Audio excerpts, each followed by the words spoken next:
Ce terrain vague sous les vagues n'est pas une décharge sauvage, par 30 mètres de fond. Cette étrange colonisation a été imaginée par des hommes qui pensaient bien faire. C'était au début des années 80. Dans la baie d'Antibes, on a délimité une zone marine protégée. Et pour attirer la biodiversité, 25 000 pneumatiques sont immergés en guise de récif artificiel. Et moi je l'ai vu faire, hein. Il n'y avait aucun pneu posé tout seul. C'était tout un amalgame de pneus qui étaient enchaînés, qui étaient câblés, justement pour pas que ça roule, parce qu'un pneu ça roule, pour pas que ça s'éparpille avec les courants, et qui malheureusement ont cédé, quoi. L'idée était soutenue par les services de l'État et des scientifiques. Alain Bombard, le naufragé volontaire, voyait dans cette solution un moyen de reconstituer les fonds marins, de leur redonner vie et de sensibiliser les gens à la protection de la mer. Mais l'effondrement des structures métalliques par la corrosion et les tempêtes a favorisé l'éparpillement des pneumatiques. Les paysages sous-marins se sont altérés, les contaminants des pneus ont été libérés et la colonisation des récifs artificiels est restée faible. Plus de 30 ans après, cette idée fait tache au fond de la Méditerranée, qui plus est dans une aire marine protégée. En tant qu'animateur du site Natura 2000, on doit mettre en place un plan de gestion visant à préserver, à valoriser le milieu. Donc ces pneus n'ont plus rien à faire là parce que tout simplement, ils ne jouent plus leur rôle de récif artificiel. En 2015, l'Agence des aires marines protégées a donc mis en place une opération pilote de restauration des habitats marins. Pour l'occasion, l'Océa, un ancien tonnier marseillais, s'est reconverti dans une toute autre pêche. Cette phase pilote porte sur le retrait de 2500 pneumatiques, soit 10% des pneus immergés.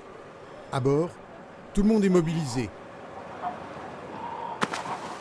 En fait, on a essayé de trouver une solution la plus adéquate par rapport à l'environnement pour sortir des pneus en essayant de faire le moins de salissures et de nuisances possibles par rapport au lieu un peu spécial, très près des côtes et très près d'une réserve de poissons. Au fond de la mer, les scaphandriers font le ménage. Dans le même temps, des scientifiques plongent également pour aller vérifier l'opération et effectuer des prélèvements. Patrice Francourt, professeur à l'université de Nice-Sophia Antipolis, est le directeur du laboratoire Ecomer. Et depuis plusieurs années, il observe ce récif artificiel dégradé. 25 ans après l'immersion des pneus, donc c'est au milieu des années 80, il y avait toujours des substances polluantes contenues dans le sédiment et des substances qui étaient relarguées dans la colonne d'eau. Donc on avait donc préconisé, nous, un enlèvement de ces pneus. Après 5 jours de travaux, c'est mission accomplie. L'Océa peut lever l'ancre et rejoindre Marseille pour vider les derniers conteneurs de pneus. Déchargés dans le port de pêche de Somati, les pneumatiques de la baie d'Antibes rejoignent ensuite des milliers d'autres pneus afin d'être recyclés. Nous allons les broyer pour les réduire en chips, c'est à peu près 40 mm, pour ensuite être envoyés sur des sites comme les cimentiers, où le chips de pneus va être utilisé comme combustible.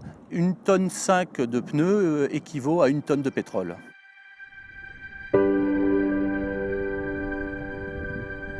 L'opération pilote est concluante. Il reste maintenant à enlever les 22 000 pneumatiques qui sont toujours au fond.